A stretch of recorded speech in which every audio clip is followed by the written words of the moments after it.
আসসালামু আলাইকুম দর্শক, বাজার থেকে টাটকা রামসর মাছ আনছি। আজকে রামসর মাছ দুপুরে ভুনে হইবে, গরম ভাত দিয়ে জমিয়ে খামু সবাই। একসা রামসর মাছ দর্শক, এতে কিন্তু ভেজাল নাই, অন্য কোনো মাছ নাই।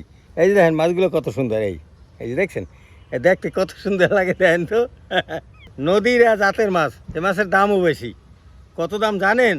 1000 টাকা কেজি। 1000 টাকা কেজি হইলেও খাইতেই তৃপ্তি লাগবে। চলেন বাড়ি চলেন, বাড়ি যাইয়া এটা বৌমার কাছে দিব। এই মাছগুলো যদি আজকে ভুনা হয় হেভি মজা লাগবে।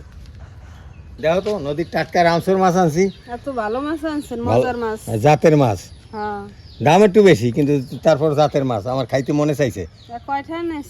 আরে 1000 টাকা কেজি। নাসির বের কাম বোঝো না, একও রামসর মাছ দিছে। দাদা আসে আসে আসে, দাদা আসছে। দাদা এই যে মাছ, এই আজকে তো নুসাইবের জন্মদিন, কিন্তু আসলে আমরা তো জন্মদিন পালন করি না। নুসাইবা শিবের জন্মদিন একটা মাছ খাওয়াই দিম। হ্যাঁ, একটা মাছ খাওয়াই দেবো না দাদা। ধরো ধরো ধরো ধরো ধরো ধরো ধরো ধরো ধরো ধরো ধরো, ওটা ময়লা ময়লা। এই মাছ ধরো মাছ ধরো মাছ ধরো। নুসাইবের জন্য দোয়া করবেন। নুসাইবের কিন্তু আজকে জন্মদিন, আমরা জন্মদিন পালন করবো না, কিন্তু ওর জন্য দোয়া করবেন। আর একটা মাছ খাওয়াই দেবো, আর মাই কইছে।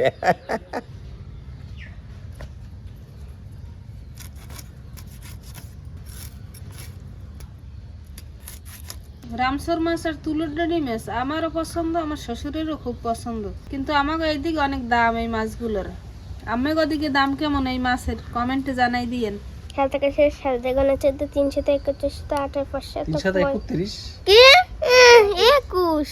মাছটা ধোয়া কোটা হয়ে গেছে, এবার রান্না শুরু করে দেব। তেল, পেঁয়াজ রসুন বাটা, হলুদের গুঁড়ো, মরিচের গুঁড়ো, তেল গুঁড়ো, ধনিয়ার গুঁড়ো, লবণ, মশলা কষানো হয়ে গেছে, আর মাছ দিয়ে দেব।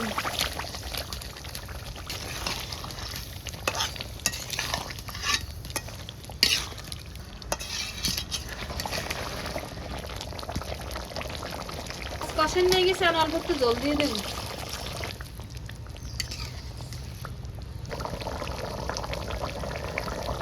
রামসর মাছ ভুনো করে হয়ে গেছে, এবার ওটাই খেলাম।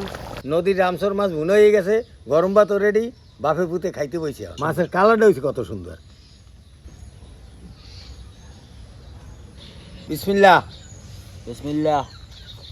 নদীর রামসর মাছ দেখছো কি মজা, অনেক মজা, অনেক মজা না? একাল তাজা মাছ না, হ্যাঁ, নদীর তাজা মাছ স্বাদই আলাদা। আমরা তো গ্রাম কাছে থাকি এই নদীর তাজা মাছ খাইতে পারি। শহরে যারা খায় এরা এই মাছ পায়, কিন্তু খায় তো বরফ দেওয়া, এই দেশে মজা পায় না। কিন্তু 1000 টাকা কেজি হইলো আমি কিন্তু খুশি। কইতে আরো এই মাছ আলা মজার মাছ। দর্শক, এরকম এক পিস মাছ যদি ভাতের প্লেটে থাকে, হ্যাঁ, তো ভাত কয়েক প্লেটই খাওয়ান যায়। ভালো থাকেন, সুস্থ থাকেন, দোয়া করবেন আমার জন্য, আমিও আপনাদের জন্য দোয়া করি। দেখা হবে নতুন ভিডিওতে।